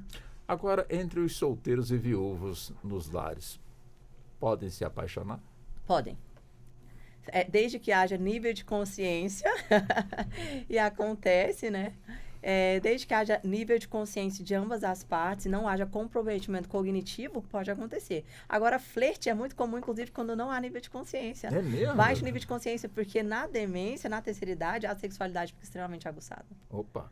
Então, deixa eu saber. Para outra pauta, né? Mas acontece bastante. Agora, casar pessoas acima de uma determinada idade, aí já entra a lei, né, doutor Veio? Exatamente. Porque o que acontece? A lei, ela tem uma preocupação, principalmente quanto à capacidade civil. O que é a capacidade civil, Walter? É justamente a nossa capacidade cognitiva, como muito bem explicou a doutora, de tomar decisões conscientes e daquelas decisões não prejudicarem a própria pessoa. Então, por muito tempo, a gente tratou desse tema, digo muito tempo, historicamente falando, o direito civil tratava esse tema com um nome que hoje a gente não usa mais, que é o nome da interdição. A interdição é quando você tira a capacidade civil de um idoso, justamente por ele não ter mais essa capacidade de decidir, resguardando seus direitos. Hoje nós tratamos do tema pelo prisma da curatela, que tem muito mais a ver com a perspectiva de proteger essa pessoa. O que é curatela? Curatela, Walter, é um instituto jurídico que a gente aplica para uma pessoa que esteja numa situação de idade, mas que esteja principalmente com a sua perda de capacidade cognitiva. Então, a pessoa não consegue mais tomar algumas decisões ou todas. Então, seja numa situação extrema de perda total da capacidade civil, em que ela, na verdade, que ela perde a capacidade total de cognição, por exemplo, uma pessoa que está completamente acamada, né, hospitalizada, ou até mesmo em situações em que ela começa a perder, a dar sinais de, por exemplo, demência, né, como foi citado. Então, nessas situações, o direito fala, opa, aqui já não é não é mais um ponto que eu tenho que olhar apenas pela autonomia da pessoa, a autonomia privada. Eu tenho que olhar também pela perspectiva de protegê-la. Então, como que eu posso protegê-la? Nomeando um defensor. Esse defensor, geralmente um familiar, pode ser o cônjuge, um filho, é chamado, né, de curador dessa pessoa, e esse curador vai ajudar a tomar algumas decisões. O curioso, né, é que a lei ela veio se aperfeiçoando nesse tema. Ela veio entendendo melhor até onde que pode ir a curatela. Até onde que eu, curador, tomar as decisões pelo idoso, eu vou estar retirando dele direitos importantes, como, por exemplo, o direito à sexualidade, o direito de se casar, o direito de ter uma opinião política, por exemplo, né, que hoje está muito em voga essa discussão, esse debate. Então, são temas que o direito ele tem que ter muito cuidado. A gente tem que ter muito cuidado caso a caso. Por isso que esse processo da curatela ele deve ser tomado de forma individualizada. Cada ser é único. Cada família é uma família diferente. Então, o juiz ele tem que ter muita sensibilidade para entender aonde que é o ponto vulnerável. É em relação à aposentadoria que ele recebe? Opa, então vou colocar aqui alguém para proteger, até para que não haja influência de outros familiares. Do ponto de vista patrimonial, estão querendo fazer, por exemplo, planejamento sucessório à força, instituir uma doação dos bens em vida, talvez que a pessoa não queira, não esteja, né, concordante com aquilo. Então, é esse ponto de vista que vamos dizer assim, essa sensibilidade que o juiz tem que ter no caso concreto para aplicar ou não o Instituto da Curatela. Também gostaria de ouvir a senhora, doutora Carla, sobre esse ponto, né, onde a pessoa idosa alcançando, portanto, aí determinada idade, só com a autorização da justiça. E muitos idosos, às vezes, se rebelam, né? Tipo, mas eu estou com a minha mente tranquila, não tem nenhum problema mental, por que eu não posso tomar uma decisão de acordo com a minha própria vontade? Tem que recorrer, portanto, aí à justiça. E é evidente que a justiça está agindo porque tem uma lei que assim exige, doutora Carla. Então, Walter, por exemplo, a questão do casamento. O casamento da pessoa com mais de 70 anos, o regime de casamento obrigatório diante do Código Civil é a separação total de bens. É o regime obrigatório. A pessoa tem mais de 70 anos, ela quer se casar, ela não pode optar pelo regime da comunhão parcial ou da comunhão universal de bens. O Estado impõe que seja o regime da separação de bens obrigatória. Bom, aí tem os dois lados. É o Estado tentando proteger aquela pessoa que poderia estar fragilizada, poderia estar começando uma demência, poderia estar encantada por uma outra pessoa que não tivesse boas intenções com ela. E aí o Estado tem essa função de proteger.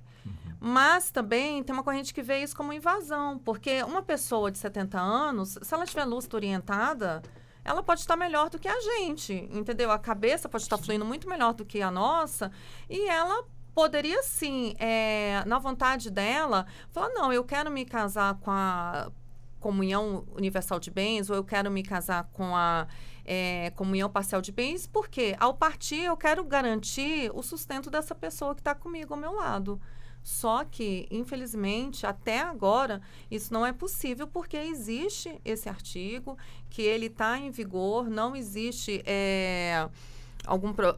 se existe algum projeto de lei para alterá-lo, eu ainda não tenho conhecimento, mas, assim, isso daí gera muita revolta daquele idoso que é orientado e que ele sabe que às vezes ele está tendo uma relação com uma pessoa mais jovem e pela ordem natural da vida, quem é mais velho morre primeiro, né? Então ele queria deixar aquela pessoa com uma situação financeira estável, né? E tudo, sendo a herdeira dele no caso da sua morte, da sua partida, e ele não pode por causa desse impeditivo legal. Mas é bom os nossos legisladores irem pensando, porque já tivemos um caso aí na Itália, né? O Roberto De Niro casou, ele com mais de 80, casou com uma jovem com menos de 30, ela gerou um filho dele e é evidente que é um herdeiro natural, portanto, dele, né? Sim. Ou seja, quando se imagina, portanto, assim, um casamento aqui no Brasil com pessoas acima dos 70, a gente não imagina que se exige que o seu par tenha também ter a mesma idade ou então de forma aproximada. Quer dizer, isso não se exige, mas se de fato uma pessoa com mais de 70 casa com uma outra pessoa com menos de 30 e ela, de certa forma, entra numa gestação, nasce, portanto, uma criança, o filho, portanto, do casal, evidentemente que nesse ponto não há o que se discutir, né, doutora Carla? Não, ele se torna o herdeiro necessário e se ele, esse casal, se o senhor, né, no caso, como foi seu exemplo, tiver filhos anteriores a essa união, esses filhos todos serão herdeiros, tanto em igual situação, esse dessa união, né, presente, quanto da união passada, todos eles serão herdeiros e dividirão o patrimônio em partes iguais, porque se torna um herdeiro necessário. Entendo. Doutora Carla, quer dizer, a pessoa idosa, com toda certeza, quando ela chega na sua idade ali, enfim, e é evidente sem nenhum tipo de problema que lhe afete, portanto, aí a sua mente, ela está ali com uma bagagem muito grande, né, de conhecimentos, que pode repassar essa bagagem para muitos jovens que querem, de certa forma, antever aí como foi a experiência, para lá na frente eu também trilhar no caminho certo, ou então não precisa dar tanta curva, vou numa linha reta, enfim. Existe a preocupação de quem mantém esses lares de promover esses encontros das pessoas idosas com pessoas jovens interessadas em conhecer, portanto, exemplos numa determinada área ou em todas as áreas. Você tem uma convivência mais próxima com a pessoa idosa. Quer dizer, existe essa preocupação nos lares que hoje estão em atender a este público? Sim, existe uma procura muito grande, né, por universidades, por faculdades e universidades, para introduzir os seus alunos nessa convivência com o idoso, principalmente na área da saúde.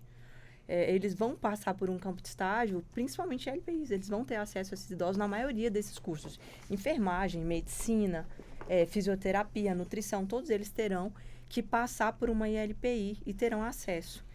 No nosso caso, está nos nossos valores conhecimento.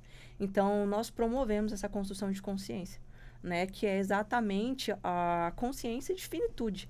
E o idoso, ele traz muito isso, ele traz a experiência de vida, ele traz os aprendizados, tem inclusive um assunto que a gente aborda no onboard, que é a primeira, quando eles ingressam na nossa unidade, nas nossas unidades, a gente faz um tour pela nossa clínica, falando para ele dos nossos pilares, dos nossos valores.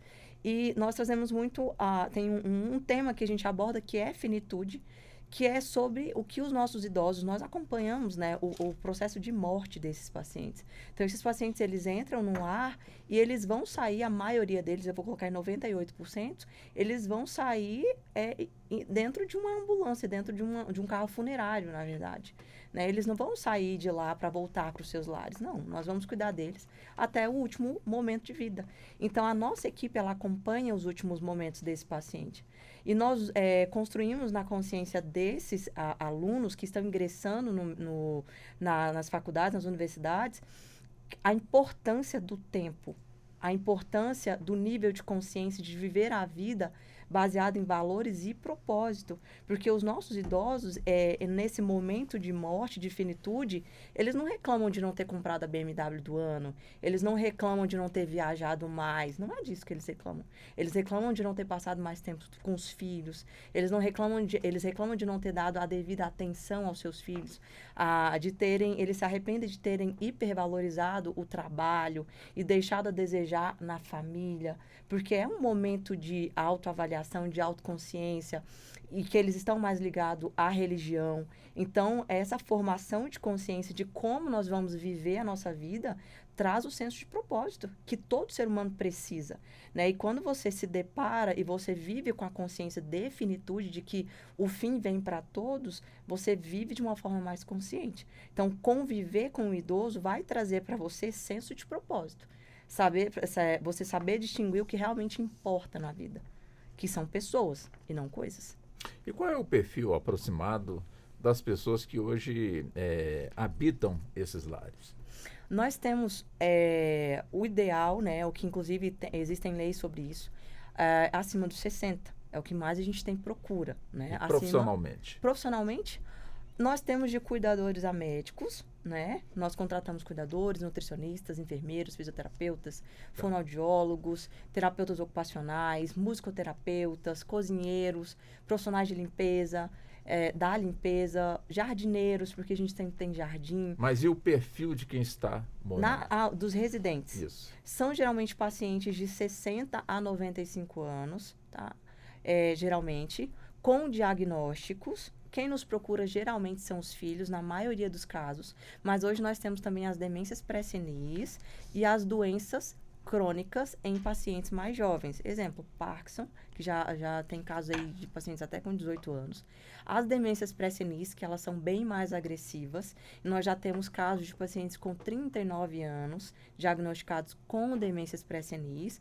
Quais são elas? São as demências normais, né? Alzheimer, demência vascular, demência de corpúsculos de Levy, todas essas demências de lobo frontotemporal, todas essas demências, mas que vêm antes dos 60. são demências pré-senis, vêm antes dessa idade. E elas são mais agressivas. Prevalentes em mulheres, vítimas de relacionamento abusivo e depressão.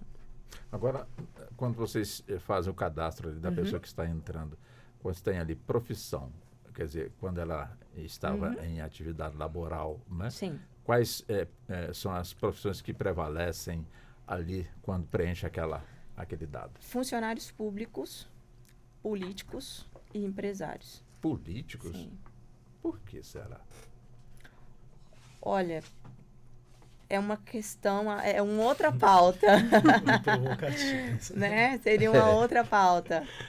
Mas é o perfil que a gente tem hoje nas LPIs. A gente sabe que existe todo um código de ética, né, Sim. que não pode, evidentemente, ser passado. Mas chama atenção, né, doutor Veio? Né, o perfil das pessoas que Sim. ali, portanto, estão, não é? Hoje o acesso, né, à saúde de qualidade, né, ele infelizmente é muito restrito, né? É importante que o tenha, porque muitas vezes, né, como a doutora falou, né, nas ILPIs, né, nas instituições de longa permanência, é possível se abarcar pessoas também que às vezes não têm essa condição, mas que vão vir ali subsidiadas por algum incentivo público. Então é importante que tenham essas instituições. Causa estranheza e curiosidade, né? Que até o campo político aí, né, se valha dessas instituições. O que nos revela também que... É um ponto onde eles deveriam pensar mais e melhorar para a área pública. Para né? a área pública, abranger, né, toda a população. A doutora está nos pontuando aqui. Exatamente. Agora, doutora Carla, com toda sinceridade, depois dessa entrevista, estamos aqui, entrevista nesse debate, né? Eu me dei totalmente meu conceito em relação, portanto, a essas casas que são verdadeiros lares, né, como a doutora Helenita está pontuando. E aumentou mais ainda a minha credibilidade quando a senhora se emocionou, quando encontrou aqui a doutora Helenita, né? Ou seja, é importante, né, que, acima de tudo, se coloque o coração quando o atendimento está ali sendo feito para um ser humano, aquele que às vezes não, de certa forma, precisa ter realmente todo um cuidado, ter todo um amparo, e este amparo, todo este cuidado é encontrado realmente num desses lares, evidentemente sobre o amparo também da família, que entendeu que naquele momento melhor seria essa pessoa estar ali sendo muito bem atendida. Quer dizer, não deixa de ser também um conforto para a própria família, vendo ali o seu ente querido, de alguma forma, ser bem atendido, né, doutora Carla? Sim, é verdade. Eu sempre falei, né, que... Porque eu estou trabalhando com a temática do idoso já faz muito tempo, né? E eu me formei em 2009. Quando eu me formei, na época do meu curso, o direito do idoso era uma disciplina optativa. E, assim, eu formei em 2009. O estatuto é de 2002, né? Ele já existia há 7 anos e era uma disciplina optativa. Eu não sei como está hoje em dia, né, a grade das faculdades. Porque, afinal, já tem 14 anos, né, que eu estou fora, né, do curso. Mas eu comecei, né, a trabalhar nessa questão do envelhecimento. Logo eu vi que existia aqui em Brasília o mestrado em gerontologia, né, que é da Universidade Católica de Brasília, tem um programa de mestrado e doutorado. O ano passado eles implantaram um bacharelado em gerontologia, que a gerontologia é a ciência que estuda o envelhecimento. E até então, são poucas as universidades no Brasil que oferecem esse bacharelado. E aqui no Centro-Oeste, né, nós somos pioneiros aqui na Universidade Católica com esse bacharelado em gerontologia, né? Também e está tendo muita procura, justamente porque se viu que o envelhecimento também é um campo profissional, é um campo que as pessoas que estudam e que trabalham no envelhecimento podem trilhar uma profissão, uma carreira, né, tratando das pessoas que envelhecem. Bom, e a decisão em procurar, e foi uma coincidência, você mesmo viu hoje a gente se encontrar aqui, eu e a doutora Helenita, é a questão de realmente ter o cuidado efetivo com a pessoa que envelheceu e está com a saúde fragilizada e que os entes familiares não têm aquele tempo, não têm propriedade de cuidar com eficiência. Nem a habilidade. E nem a habilidade, entendeu? Então, assim, meu caso concreto, que é meu pai, é meu pai, né? Apesar dele ter falecido, e ele tomava 14 tipos de medicamentos. E eu trabalhava de manhã, de tarde e à noite. Então, como que eu ia administrar 14 medicamentos? Além disso, ele tinha câncer, era diabético e tudo. E lá na Helenita, eu falo com toda a convicção, ele viveu os melhores 3 anos da vida dele. Olha que ótimo. Entendeu? Então, assim, foi assim, maravilhoso o trabalho dela lá e o acolhimento que ele teve. Foi, assim, totalmente prazeroso. Ele nunca pediu para sair de lá. Sim. Né? Inclusive, na última internação dele, na primeira e última, né? Que ele internou por causa de uma infecção urinária, né? Imagina, a pessoa diabética com câncer faleceu devido a uma infecção urinária. Quando eu mandei a mensagem para a Helenita, ela não acreditou. Ela, como assim? Ele estava bem. Ele queria voltar para casa. Ele falava, eu estou bem, eu quero voltar para minha casa. Que era ILPI, ele considerava lá a casa dele. Né? Então, assim, eu só tenho a agradecer, né, o trabalho que eles dispensaram, né, com esse meu ente familiar tão querido. E que, assim, as instituições, elas estão aí para ajudar as famílias, para ajudar nesse sentido de acolher, de até fortalecer o vínculo, né? De oferecer as atividades para que a gente possa visitar e tudo. É muito gratificante. Mas só voltando àquela questão lá da separação obrigatória de bens, eu me lembrei de uma coisa, Walter, porque nosso Código Civil é de 2002. Sim. Ele foi promulgado em 2002. Então, são leis que foram debatidas bem antes de 2002. Então, essa pessoa de 70 anos em 2002 não é a mesma pessoa de hoje em dia de 70 anos. Com certeza. Né? 21 anos depois, aquele idoso lá que eles estavam debatendo, que ele não poderia casar em outro regime a partir de 70 anos, ele não é esse idoso de hoje que a gente convive. Né? Então, assim, deveriam sim pensar numa forma de ou aumentar a idade, né? Coloca lá, não quero tirar esse artigo, então vamos colocar 80 anos, né? Não querem, né, mudar tanto, então vamos aumentar a idade. Porque não é a mesma pessoa, a gente sabe disso. Ele de 70 anos está na academia, está viajando o mundo todo de forma independente, sem problema algum, né, doutora? Sim, sem problema algum. E então, né, deveriam pensar nessa forma.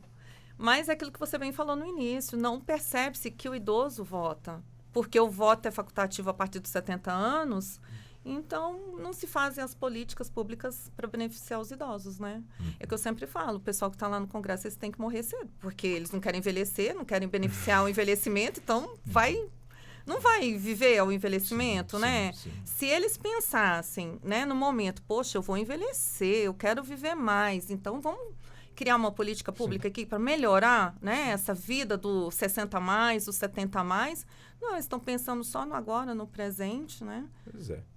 Agora, é importante também, dentro desse tema, né, que vale um outro debate, no caso que nós estamos aqui abordando, doutor Paulo Veio, é a questão da acessibilidade, né? Hoje nós temos cidades sendo construídas, quadras, focando aqui em Brasília, de alguma forma também passando por grandes reformas, mas evidentemente que a gente vê o mínimo ali para poder atender aí a acessibilidade. É como se fosse, a lei está aqui que a gente tem que colocar uma rampa ao invés de uma escada, ou seja, o pessoal não cria também outras alternativas, né? É um ponto que a gente, portanto, tem aí observado. E um detalhe que me chamou agora aqui a atenção, a gente conversando, olha, eu confesso que posso estar equivocado, mas eu não lembro de ter visto nenhum cadeirante, de alguma forma, circulando no interior de supermercado aqui em Brasília. Não sei se é pelo fato das proximidades das gôndolas, que são muito próximas uma das outras, ou para passar no caixa tem ali uma barreira para impedir que somente passe uma pessoa, mal passa um carrinho que é mais estreito do que uma cadeira de roda. Enfim, então são detalhes assim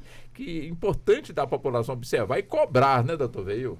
Sem dúvida, muito bem pontuado. A questão da acessibilidade, ela também passa por diversos públicos, não apenas pelo público idoso, mas também pelo público adulto, público infantil, né, o público, enfim, de uma forma geral, por todos nós que estamos suscetíveis ou a um dia, né, passarmos por alguma alguma dificuldade de locomoção por questões de saúde, independente da idade, ou até mesmo vir a ter aí uma dificuldade locomotora em razão do envelhecimento. Então, a acessibilidade, inclusive, é um tema de preocupação, não apenas do Estatuto da Pessoa com Deficiência, como também do Estatuto da Pessoa Idosa.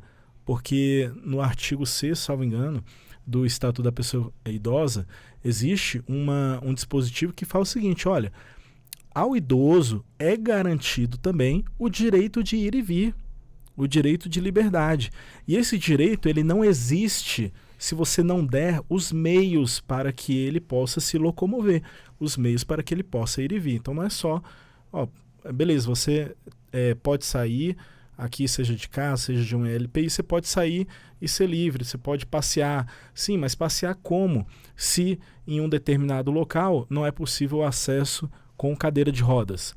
Passear como? Se em um determinado local, né, você tem ali uma calçada esburacada, que é um fator de risco enorme para pessoas que, né, estejam numa idade mais avançada. Né? A gente sabe que uma queda numa idade mais avançada é muito diferente de uma queda, né, de alguém com... É quase fatal para a pessoa idosa. Exatamente. Em alguns casos leva a óbito. Né? Vemos aí até o caso aí de famosos, como por exemplo Gugu, né, faleceu dessa forma, né, caindo, enfim, né, e é uma preocupação que deve ser imediata, na verdade é atrasada, né, porque já, enfim, o debate, ele todo ano acontece, principalmente em rodas de discussões, de comissões, que participamos aqui também pelo IBDFAN, de proteção à pessoa com deficiência, mas deve ser trazido também para o âmbito da pessoa com idoso, né, da pessoa idosa, né, justamente porque revela um fator de risco muito grave para caso aconteça acidentes. Bem, nós estamos caminhando já para o encerramento, doutora Helenita. Eu começo com a senhora para as considerações finais, fique à vontade. Nós temos aí um pouco menos de 3 minutos. Fique à vontade para as nossas considerações e já agradecendo aí pela gentileza e pela atenção aqui com a Rádio Justiça. Eu que agradeço pelo convite, né? É sempre uma honra poder contribuir de alguma forma e estamos à disposição para qualquer debate envolvendo idosos. É muito bom encontrar a doutora Carla, doutor Paulo e conhecê-lo também. E estamos à disposição sempre que precisarem, contem conosco. Quer dizer, eu queria saber da senhora se faltou algum detalhe para a gente poder avançar, qual o ponto que a senhora achou interessante realmente ter avançado. Quer dizer, é importante ampliar informações, conhecimentos, até mesmo como eu confesso para a senhora que eu mudei totalmente meu conceito diante do trabalho, né, sério que vocês desenvolvem. Não que eu achasse que fosse um trabalho totalmente diferente de uma seriedade, mas teve aquele algo a mais que a gente não esperava que pudesse acontecer e está de fato aí acontecendo, doutora Helenita. Daí a minha admiração. Obrigada. Existe um preconceito, né, como a doutora Carla colocou. As pessoas acreditam que ainda é um asilo, né, que é um lugar de acumular pessoas, um depósito de pessoas. E não é isso. Infelizmente, a gente ainda tem esse modelo no público, infelizmente, mas eu acredito que isso vai mudar por ter pessoas, né, como a doutora Carla, doutor Paulo veio lutando por essas causas também, mas no particular nós temos outra realidade. Inclusive, hoje nós usamos o termo de clínica geriátrica ou hotel geriátrico, né? Vem sendo utilizado esses termos cada dia mais para desconstruir aquele preconceito que existe. Então, para quem ainda tem esse conceito, eu aconselho conhecer um lar particular. Eu acho que vai ajudar bastante. Ótimo. Doutora Carla, também vamos com a senhora, uns 3 minutos aí para as considerações finais, já também agradecendo pela gentileza, doutora Carla. Eu que agradeço por esse convite, por esse momento aqui e da gente estar levando, né, para a população em geral que está ouvindo pelo rádio, acompanhando pelo YouTube, sobre os direitos da pessoa idosa. E aqui no âmbito do DF, quem por um acaso é idoso e está ouvindo o programa e tem alguma denúncia para fazer, que não se acanhe. Disque 100, Conselho do Idoso, Central Judicial do Idoso, e ainda temos também a DECRIM, né, que é a delegacia que é especializada em várias áreas, inclusive aos crimes cometidos contra a pessoa idosa. E, assim, venho parabenizar também a Rádio Justiça por ter trazido esse tema, essa tarde hoje tão enriquecedora para tratar desse tema que é tão bacana e, às vezes, a sociedade não dá importância, né, que deveria dar, que é os direitos da pessoa idosa. E a gente caminhando agora para os 20 anos do Estatuto. E vamos tentando, né, mudar um pouco a consciência das pessoas, assegurar mais os direitos das pessoas idosas, já pensando também que a gente quer alcançar essa plenitude da vida, que é chegar até a velhice, que isso é um privilégio. A gente passou por uma pandemia, tantas pessoas foram, né, partiram, né, numa pandemia, independente de idade e tudo. E hoje a gente chegar na plenitude dos 60 a mais, realmente é um privilégio, é um presente a gente alcançar. E que a gente possa construir para todos aqui, né, para todos os brasilienses, né, que é onde a gente reside e trabalha, uma velhice mais agradável, prazerosa, cheia de recursos, né? É nisso que eu acredito. E de muito amor, né, doutora? Sim, amor, amor, muito amor. Tá certo. Doutor Paulo Veio, também, por gentileza, os 3 minutos para as considerações finais. Também já agradecendo ao senhor pela gentileza de ter aceitado o nosso convite. Walter, queria, nesses 3 minutos, parabenizar a Rádio Justiça, mais uma vez, pela liderança aqui nessa entrevista, pelo Walter Lima, liderança também da Ana Cláudia Possati, porque o trabalho que vocês vêm desempenhando para toda a população, isso aqui é um trabalho maravilhoso de informar, de trazer pessoas renomadas aqui, gabaritadas, para falar sobre esses temas e esclarecer. Eu mesmo pude aprender muito aqui, né, com os meus colegas, e eu gosto muito de falar para os meus alunos o seguinte: olha, vamos promover mais o debate, o diálogo sobre esses temas, porque nós precisamos, no direito, e hoje principalmente, no mundo que vivemos, de mais criatividade. Criatividade é um valor que hoje em dia não se dá mais tanta importância como antigamente, mas é por meio da criatividade que a gente vai achar as grandes soluções para os grandes problemas que nós estamos passando. Então, sabemos que os recursos são escassos, sabemos que as dificuldades, os obstáculos são enormes, mas por meio da inteligência, do diálogo e da interdisciplinaridade é que nós conseguimos achar essas soluções e trazer uma cooperação entre vários setores, públicos e privados. Nós costumamos falar muito no direito uma frase que foi de um filósofo francês chamado Ferdinand de Lassalle, e que ele falava: quando o direito ignora a realidade se vinga ignorando também o direito. Então nós não podemos ignorar o fato social de que a nossa população está envelhecendo cada vez mais. Então já passou da hora da gente implementar políticas públicas, da gente debater e da gente combater o etarismo, que é a discriminação contra a pessoa idosa. E trazer também o combate aos vários tipos de violência. Violência física, violência psicológica, patrimonial, dando ao idoso não apenas o seu direito básico de vida, dignidade e honra, como também o direito à autonomia privada, autonomia de decidir, de tomar suas decisões, de se casar, como falamos aqui, de escolher o seu regime de bens, de ter sua família, e o direito ao amor, né, como muito bem finalizou aqui meus colegas. Doutor Paulo Veio, foi um prazer tê-lo aqui no nosso programa. Muito obrigado ao senhor, e fica o convite para outras participações deste ou de outros temas, sempre voltados para o esclarecimento da nossa população. Obrigado, Walter. Doutora Carla também, da mesma forma, doutora Carla Araújo, também foi um prazer muito grande, um privilégio também recebê-la aqui nos estúdios. Muito obrigado, senhora, e até um próximo evento aqui também nos estúdios da Rádio Justiça. Sim, estou à disposição, é só fazer o contato que eu virei sim com o maior prazer. Doutora Helenita, eu encerro deixando um desafio para a senhora.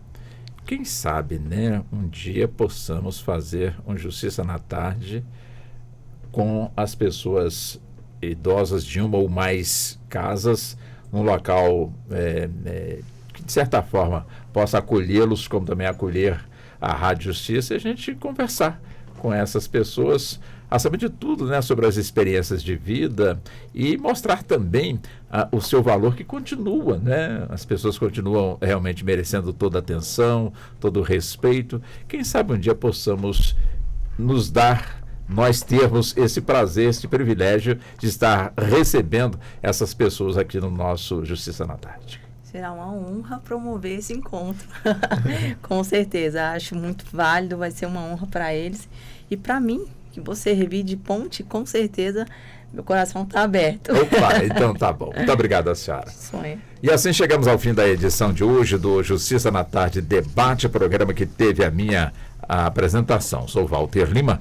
A produção foi de Ana Cláudia Possati, trabalhos técnicos do Neto Silva e a coordenação de jornalismo de Bárbara Michelini.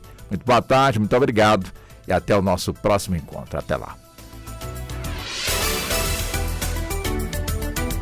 A Rádio Justiça apresentou Justiça na Tarde.